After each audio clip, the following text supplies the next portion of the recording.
The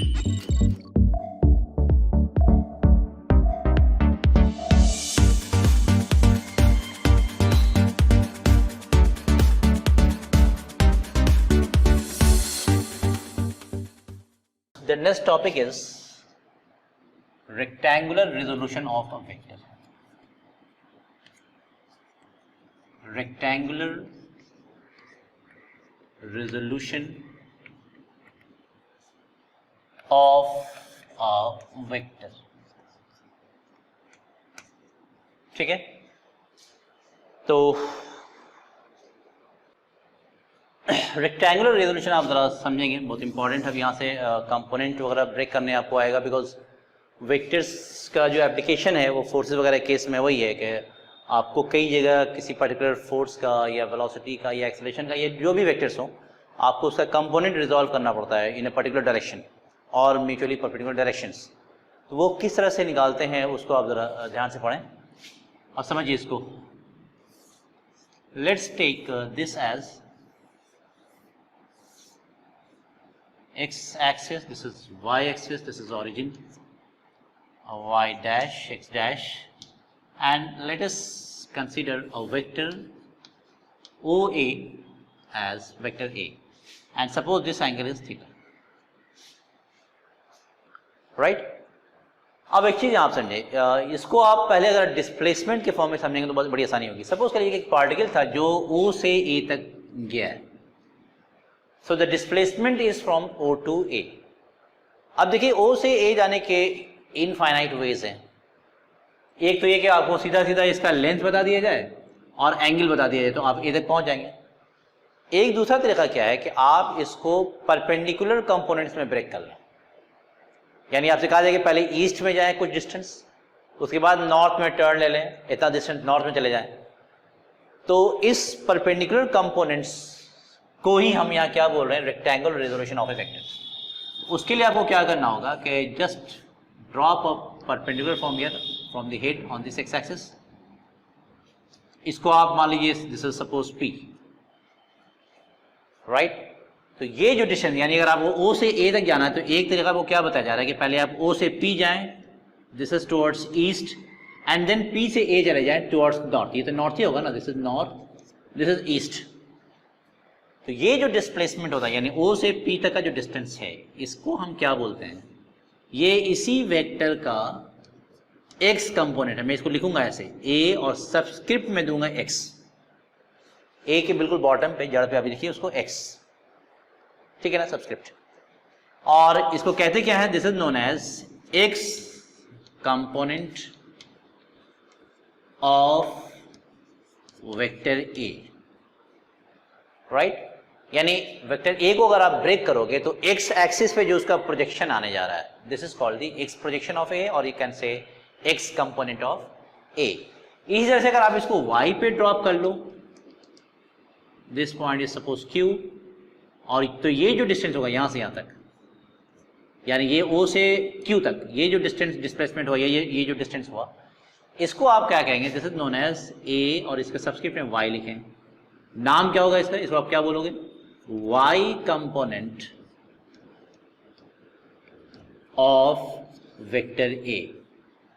तो obvious है कि जो डिस्प्लेसमेंट, जो जितना डिस्टेंस ये A y यहाँ है उतना ये भी आएगा, तो इसको भी आप कह सकते हो this is also equal to A y, which is obviously y component of A। तो एक्चुअल में हमारे क्वेश्चन में दिया हुआ क्या था, वो था सिर्फ ये वेक्टर A और ये थीटा, ये दोनों चीजें हमें निकालनी है, ठीक है? तो अब इसको कंबाइन करके बोलोगे तो these are called rectangular resolutions of a vector, और रेक्टेंगुलर कंपोनेंट्स कह सकते हैं, एक्स वाई कंपोनेंट्स बोल सकते हैं, वेरियस नेम्स आर देयर। तो X component of vector A and Y component of vector A, इस तरह से आप Z भी निकाल सकते हो, Z component of vector A। अगर कोई वेक्टर स्पेस में होगा तो उसके तीनों कंपोनेंट्स आएंगे, X भी आएगा, Y भी आएगा, Z भी आएगा, अगर वो स्पेस में है तो। ये चूंकि प्लेन में था तो इसके सिर्फ दो कंपोनेंट्स हमारे पास आए, X और Y। तो मैं आगे एक्सप्लेन करूंगा कि स्पेस में वेक्टर आया तो किस तरह से उसका कंपोनेंट आता है। एनीवे, अब मुझे निकालना क्या है, मुझे ये वैल्यू निकालनी है, what is Ax and what is Ay in terms of A and theta, because जो गिवन था वो क्या क्या था, vector A was given and theta was given, ये दिया हुआ था। और अब हमें निकालना क्या क्या है, टू फाइंड आउट क्या था हमारे पास, A X component of A Y component of A Z भी निकाला, लेकिन ए जेड मैं बाद में बताऊंगा, अभी आप सिर्फ ए एक्स ए वाई निकाल, बिकॉज चूंकि ये स्पेस में नहीं तो ए जेड इसका जीरो आएगा, लेकिन कैसे आएगा वो मैं बताऊंगा अभी, राइट।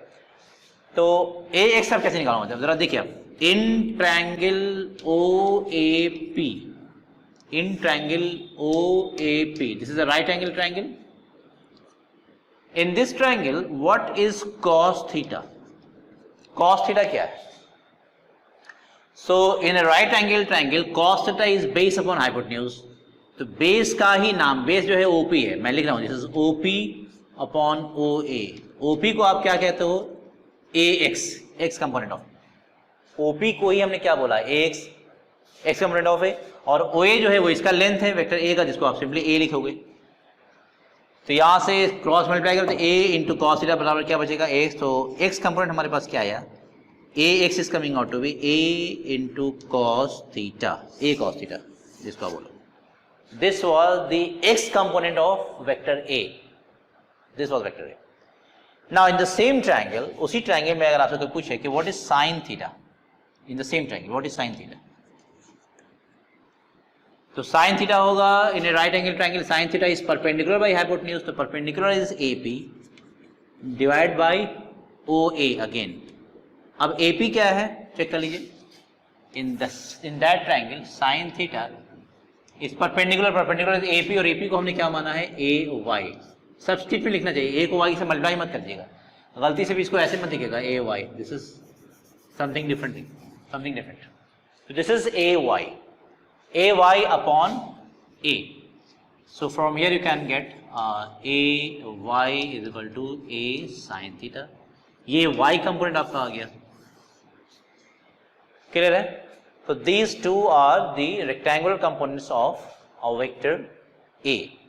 अब देखिए यहाँ एक चीज समझने वाली है, इससे ए जेड निकालना थोड़ा डिफिकल्ट है, आप यहाँ पे समझ नहीं पाएंगे किस तरह से निकालेंगे, लेकिन मैं इसको एक चीज और आसान कर रहा हूँ समझने के लिए।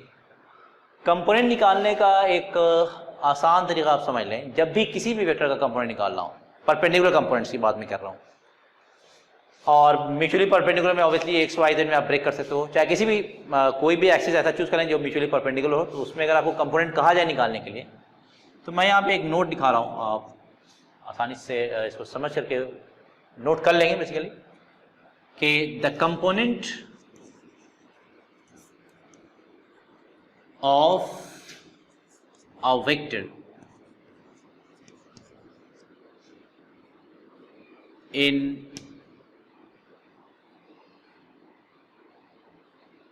the components of a vector in mutually perpendicular directions, or mutually perpendicular directions can be easily written down by how? By taking the product of the magnitude of the vector, magnitude of the vector, मैं लिखा रहा हूँ यहाँ पे magnitude of the vector, and cosine of the angle, obviously यहाँ पे smaller angle आप लोगे आसानी के लिए, वैसे आप बिगर एंगल ले सकते हो, because cos of 360 minus theta, cos of theta दोनों सेम ही होता है, मैं बताऊंगा अभी। कोसाइन ऑफ द एंगल और smaller angle between the vector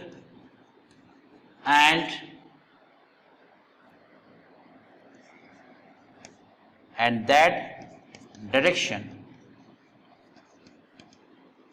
along which, मैं यहाँ डायरेक्शन दे रहा हूँ, along which components are required, components are required।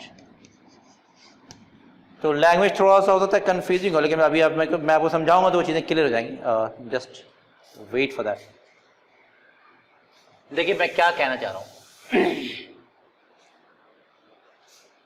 Answer आपके सामने यहाँ पे है, आप इसे उतार लो अब मैं देखिए मैं सॉल्व करने जा रहा हूँ।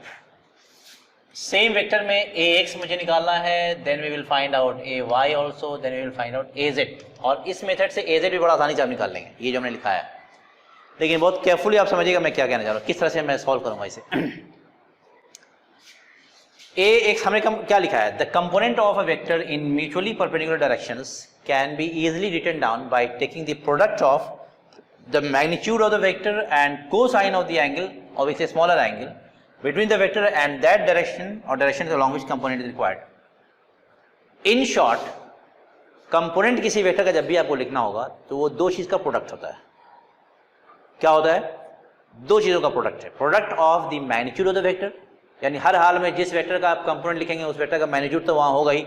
जैसे यहाँ ए एक्स में ए है, ए का मैग्नीट्यूड, ए वाई में भी ए है, ए का मैग्नीट्यूड, वेक्टर ए का मैग्नीट्यूड। तो जब भी जहां भी आप कंपोनेंट लिखें, जिस वेक्टर का कंपोनेंट लिख रहे हैं उसका मैग्नीट्यूड होगा। अगर ए का लिखेंगे तो ए का मैग्नीट्यूड, बी का लिखना होगा तो बी का मैग्नीट्यूड।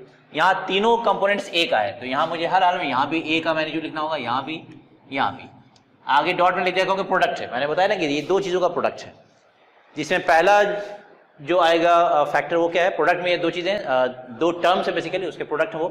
तो एक तो हो गया magnitude of the vector and second is cos of some angle in short. अब वो सम एंगल क्या है बताने जा रहा हूँ, यानी हर हाल में आप यहाँ कॉस ले सकते हो। कोसाइन मैंने लिखा है यहाँ पे, जो जिसका शॉर्ट फॉर्म कॉस है, तो ए cos A cos A cos लिख दीजिए आप। तो ये साइन कॉस का चक्कर थोड़ा कंफ्यूजन खत्म हो जाता है ऑटोमेटिक। साइन तो आएगा होती है, मैंने कह रहा हूँ साइन नहीं है, लेकिन देखिए मुझे याद समझने में आसानी हो गई कि मैं सिर्फ कॉस के टर्म में याद रखूंगा। जहां भी कंपोनेंट निकालना होगा मुझे कॉस के फॉर्म में आ जाएगा आसानी से। तो कॉस ऑफ सम एंगल, यानी जब भी आपको किसी भी वेक्टर का कंपोनेंट निकालना है तो keep in your mind that this is, I mean, the components or component of a vector is the product of two quantities. One is the magnitude of the vector and second is the cos of some angle. What is that some angle? वो आप समझिए। इसके बाद यहाँ जो angle put करना है वो आपका हमेशा वेक्टर और उस डायरेक्शन के बीच का होगा जिधर कंपोनेंट आपको निकालना है। जैसे यहाँ हमें क्या लिखा है, ए एक्स, तो यानी मुझे किस वेक्टर का कंपोनेंट चाहिए, ए का, वो यहाँ है, और किस डायरेक्शन में चाहिए वो एक्स, वो यहाँ लिखा हुआ है। तो इनके बीच का एंगल तो आप जरा देख लो, ये रहा ए वेक्टर और ये रहा एक्स एक्सिस, इनके बीच का एंगल थीटा है, so we will write on theta. तो A X A cos theta आ गया, जो यहाँ भी था A X A cos theta. Clear है बिल्कुल। अब आइए ए वाई में फिर वही काम करना है। अब एक चीज आप कह सकते हो कि हमने यहाँ स्मॉलर क्यों लिखा है, तो आप जरा यहाँ देखो, चेक करो। हमारे पास क्या था, दिस वाज एक्स एक्सिस, ये वाई एक्सिस है, दिस वाज वेक्टर ए, ये एंगल थीटा था। तो आपसे अगर कोई कह सकता है भाई कि ये वेक्टर ए है तो ए का एक्स के साथ तो दो एंगल बन रहा है, एक तो ये रहा थीटा और एक ये वाला भी एंगल कह सकता है वो घुमा करके, जिसकी वैल्यू होगी 360 माइनस थीटा, राइट। लेकिन हम लोग जानते हैं कि कॉस ऑफ दिस एंगल और दिस एंगल यानी 360, राइट। बताइए दो अगर लाइंस हैं, दो लाइंस के बीच का एंगल या तो थीटा होगा या 360 माइनस थीटा होगा, जो भी एंगल होगा उसके दूसरा एंगल 360 माइनस दैट एंगल होगा।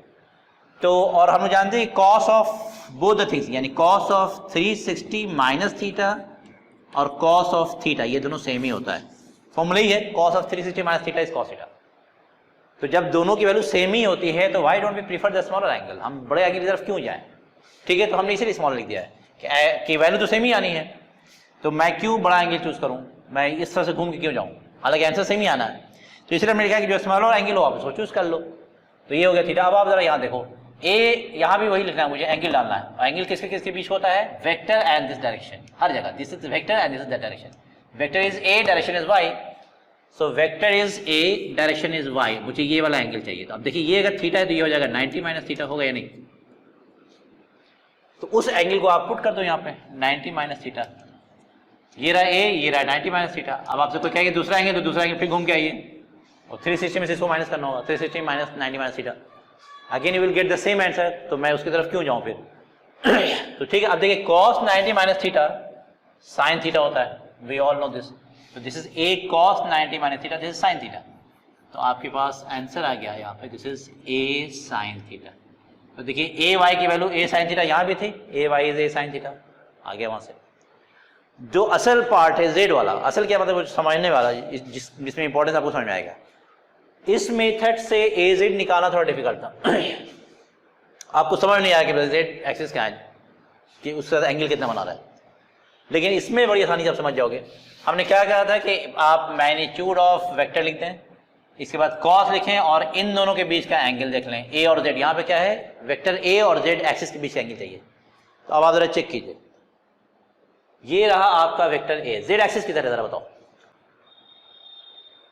जेड एक्सिस की तरफ आपकी तरफ। सो this is your Z axis, ऐसे ये आपका जेड एक्सिस है, that is your x vector. तो ये एंगल कितना बन रहा है, देखिए 90 है या नहीं, मैं देख लो, दिस इज 90 है कि नहीं। This is vector A and this is Z axis, मुझे वही चाहिए, ए और जेड के बीच का एंगल चाहिए मुझे, ए और जेड के बीच का एंगल। और ये रहा वेक्टर ए और this is your Z axis, दोनों के बीच का एंगल 90 है या नहीं। तो अब आप यहाँ पुट कर दो, सो this is A cos 90 and cos 90 is 0, so this is component 0। और होना भी चाहिए बिकॉज आपका जो वेक्टर है वो एक्स वाई प्लेन में है, तो उसका जेड एक्सिस पे कोई प्रोजेक्शन नहीं आने जा रहा, जेड एक्सिस पे आपको मूव ही नहीं करना है। सपोज के लिए किसी बंदे को ओ से ए तक जाना डिस्प्लेसमेंट वेक्टर, तो जेड में जाने की उसकी जरूरत है, जेड में कोई कंपोनेंट ही नहीं आएगा, वो जब भी मूव करेगा तो एक्स में और वाई में मूव करेगा, जेड में उसको क्या जरूरत जाने की। तो जेड कंपोनेंट कितना हो गया उसका, 0। अब इसी मेथड से आप एक चीज यहाँ और समझ सकते हो, इसी मेथड से आप एक चीज और आप समझ सकते हैं, और उसको आप जरा समझिए। मैं इसको मिटा दे रहा हूं,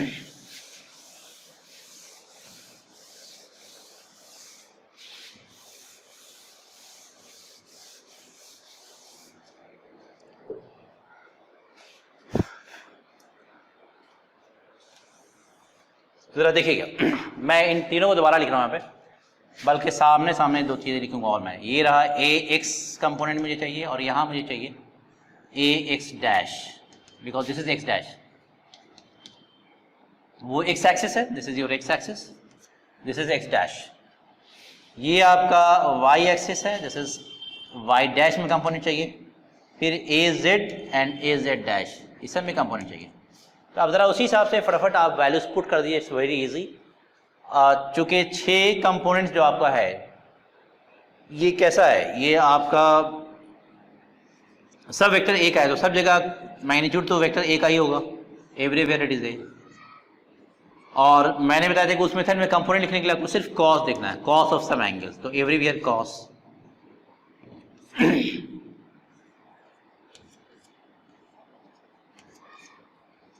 राइट इसके बाद जो एंगल्स आप देखते हैं, यानी यहां देख लीजिए, ये हमेशा लिखा रहेगा कौन सा वेक्टर कौन सा direction, which vector which direction, which vector which direction, everything will be given to you. बहुत प्रॉपर्ली अब मैं नोटेशन भी यूज कर रहा हूं, तो यहां आप देख लेंगे, और जो एंगल आता है स्मॉल आप चूज कर लीजिए। तो ये ए और एस के बीच का एंगल क्या है, this is your A vector, this is x axis, angle is theta. Put कर लीजिए, पहला आंसर आ गया, ए का एक्स कंपोनेंट ए कॉस थीटा। अब देखिए ए का एक्स डैश के साथ कितना एंगल बनेगा, तो आप देखिए वेरी इंपॉर्टेंट यहाँ मैं इस वेक्टर को दोबारा यहाँ ड्रॉ कर दे रहा हूँ ताकि कोई कंफ्यूजन ना हो। This is Y, Y dash X, X dash Z, तो मैं यहाँ ड्रॉ नहीं करता था, अभी आसानी के लिए मैं इसको वेक्टर लिख रहा हूँ। This is O A, this vector is A and this angle is theta. Clear. अब देखिए एक्स के साथ तो एंगल थीटा था, तो हमने पुट कर दिया। अब मुझे देखना है एक्स डैश के साथ, तो जरा देखिएगा, ये रहा वेक्टर ए और ये रहा एक्स डैश एक्सिस, तो इसका एंगल जो बनेगा, यानी ए वेक्टर का एक्स डैश के साथ एंगल क्या है, ये वाला एंगल, और ये पूरा 180 होता है, ये थीटा होगा, तो ये कितना आएगा 180 माइनस थीटा।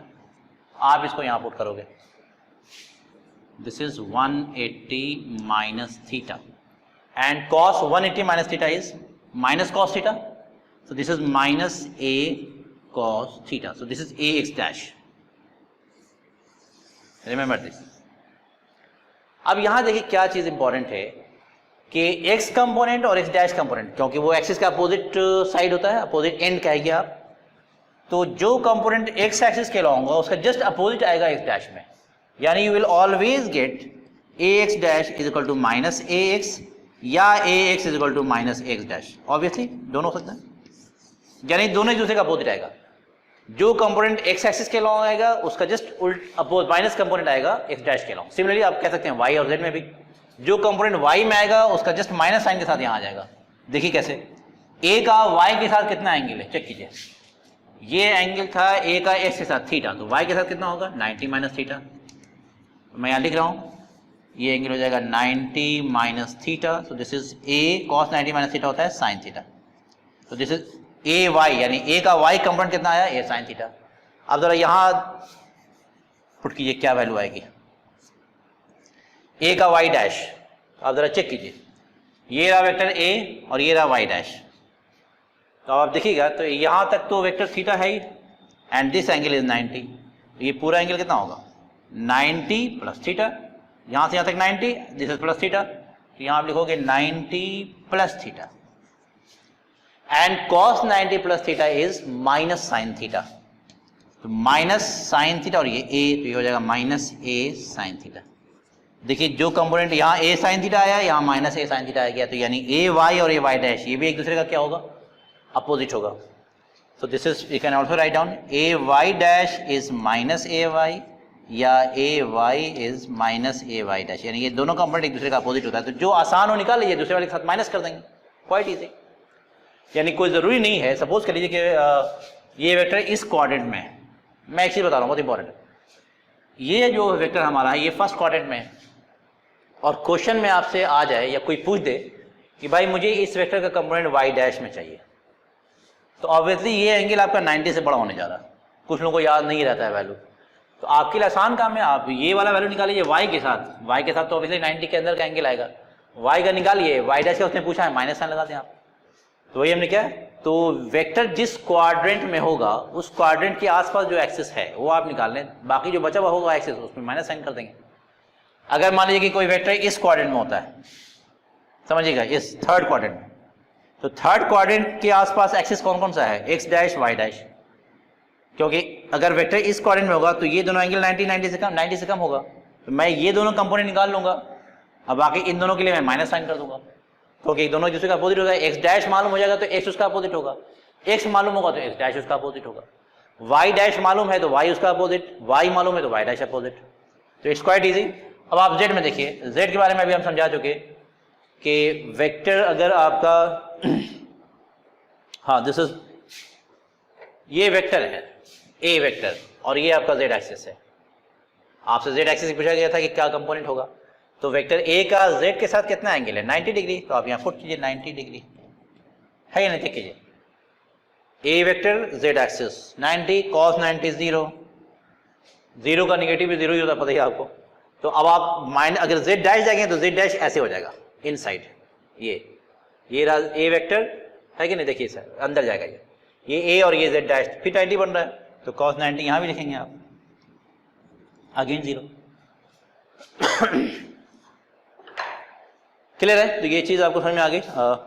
इस पे एक क्वेश्चन मैं दूंगा, न्यूमेरिकल वैल्यू आप निकाल सकते हैं, मैं इसको इरेज करने जा रहा हूँ, अच्छी तरह इसको समझ लें भाई, इट्स वेरी इंपॉर्टेंट, बिकॉज जब मैं काइनेमेटिक्स लॉज ऑफ मोशन वगैरह पढ़ाऊंगा तो वहाँ वेट का कंपोनेंट नॉर्मल का कंपोनेंट वगैरह निकालना पड़ता है, तो उसमें थोड़ा कन्फ्यूजन होता है लोगों को कि कहाँ साइन लेना है कहाँ कॉस लेना, तो मैंने वो सारा कन्फ्यूजन यहीं दूर कर दिया कि आप जस्ट कॉस के टाइम में बात करें, परपेंडिकुलर हो तो एक कॉस हो तो दूसरा साइन ऑटोमेटिकली आ जाएगा, तो यहाँ आप चेक कर लेंगे। तो इस कंपोनेंट पे एक प्रॉब्लम कर लेता हूँ, हाँ लेट्स डू वन प्रॉब्लम हो रहा है।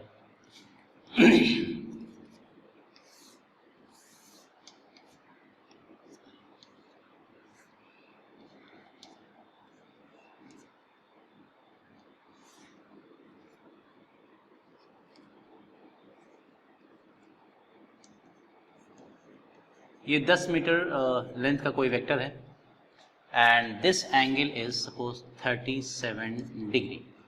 मैंने एक ट्रायंगल आप लोगों को दिया था, याद होगा नहीं तो मैं यहाँ दोबारा बना दे रहा हूँ। This is 37 degree, this is 53 degree, this is 93, 4, 5। तो यहाँ से आप साइन 37 साइन 53 वगैरह की वैल्यू निकाल सकते हैं इजीली, राइट एंगल ट्रायंगल है। कोई पूछेगा साइन 37 कितना होगा, तो साइन 37 मतलब परपेंडिकुलर बाय हाइपोटेन्यूज 3/5, इस तरह से आप वैल्यू निकाल सकते हैं। Now here in this case also a का जेड कंपोनेंट क्या होगा, जेड कंपोनेंट में से 90 डिग्री बना रहा है वो, तो Z and Z dash will be 0। तो you are asked to find out only these components A X dash, A Y and A Y dash. तो मैंने आपको हिंट दिया था, वो अगर आपको याद हो तो बहुत आसानी से आप कर सकते हैं। आप मुझे पहले ये बताओ कि एक चीज तो हम लोग समझ चुके हैं कि एक्स कंपोनेंट और एक्स डैश कंपोनेंट ये दोनों एक दूसरे का अपोजिट होगा, Y component Y dash component एक दूसरे का अपोजिट होगा, Z component Z dash component एक दूसरे का अपोजिट होगा, राइट। तो जो आसान ही निकालना पहले मैं वो निकाल लूँ, बाकी जो बचेगा उसके साथ मैं माइनस साइन करके सॉल्व कर सकता हूँ आसानी से। आप मुझे ये बताएं यहाँ पे कि इस केस में जो हमारा वेक्टर है वो किस क्वाड्रेंट में, सेकंड क्वाड्रेंट में। तो सेकंड क्वाड्रेंट में ये वेक्टर कौन से दो एक्सिस से क्लोज है, यानी करीब है। तो आप कहेंगे भाई कि ये वेक्टर y से क्लोज है और x डैश से क्लोज है या नहीं? बिल्कुल कि ये जिस क्वाड्रेंट में है उससे ये दोनों एक्सिस क्लोज है, यानी करीब है। ये ऑब्वियसली x डैश के मुकाबले में x क्या है, दूर है उससे, y के मुकाबले में y डैश दूर है। तो चूंकि ये वेक्टर इस क्वाड्रेंट में है तो इसके क्लोज, इसके करीब जो दो एक्सिस है यानी दो एंड एक्सिस का, वो x डैश और y, तो मैं वही दो कंपोनेंट पहले निकालूंगा। और ऑब्वियसली ये अगर 37 डिग्री है तो ये एंगल कितना बचा, दिस इज 53 डिग्री। 53 प्लस 37 90 होता है। तो मैंने बताया था कि जो भी कंपोनेंट निकालना होगा उसमें मुझे क्या करना होता है, we have to take the product of the magnitude of the vector and cos of the angle. ये ना, magnitude of the vector cos of the angle, magnitude of the vector cos of the angle. तो अब देखिए यहाँ मुझे इसमें निकालना कौन सा, पहले मुझे मैं y निकालूंगा और x डैश निकालूंगा, बाकी दोनों अपोजिट कर दूंगा। एक बार x डैश निकल गया तो x जो है उसका अपोजिट होगा, y निकल गया तो y डैश उसका अपोजिट होगा। तो यहाँ कौन सा निकालूं, पहले मैं x डैश निकालूंगा और y निकालूंगा, ये दोनों, बाकी दोनों में इसका अपोजिट कर दूंगा। तो देखिए a x डैश यहाँ लिखूंगा a cos, a y again a cos, ठीक है। कितना एंगल, एंगल पुट कीजिए यहाँ पे। तो a का x डैश के साथ कितना एंगल है, ये रहा a और ये रहा x डैश, एंगल 53, मैं फिट करूंगा 53। आप देखिए a का मैग्नीट्यूड दे रखा है 10 मीटर एंड cos 53 बताओ यहाँ पे cos 53 की वैल्यू क्या होगी, cos theta is base by hypotenuse, तो 53 का बेस क्या है 3 और हाइपोटेन्यूज 5 है, तो cos 53 इज 3/5, 5 टू द 10, ये आ गया 6 मीटर। अब आप खुद बताओ, x डैश आपने निकाल लिया तो क्या x को अलग से कैलकुलेट करने की जरूरत है या डायरेक्टली मैं माइनस से लिखूं, क्योंकि ऑलरेडी हमने प्रूफ कर दिया है पहले ही कि x डैश और x कंपोनेंट ये दोनों एक दूसरे का अपोजिट होता है। एक ही वेक्टर का दो कंपोनेंट x और x डैश, ये दोनों क्या होगा, हमेशा एक दूसरे का अपोजिट होगा। तो हमने x डैश निकाल लिया, it comes out to be 6 meter. तो ax क्या होगा, इसका अपोजिट होगा, because we know that ax is minus ax dash, तो दिस इज माइनस 6 मीटर, निकालने की जरूरत ही नहीं है, just write down the value. Similarly यहाँ ay देखिए क्या है, a का y के साथ एंगल कितना है 37, a magnitude is 10 meter, cos 37 जरा चेक कर लो, cos 37 base by hypotenuse, this is 4/5, 5 to the 10, this is coming out to be 8 meter. आप फिर मुझे बताओ कि a y हमने निकाल लिया, तो क्या a y डैश अलग से निकालने की जरूरत है,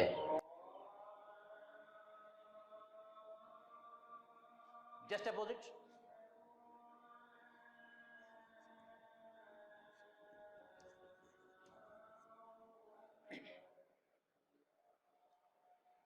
Done? Just opposite, -8 meter.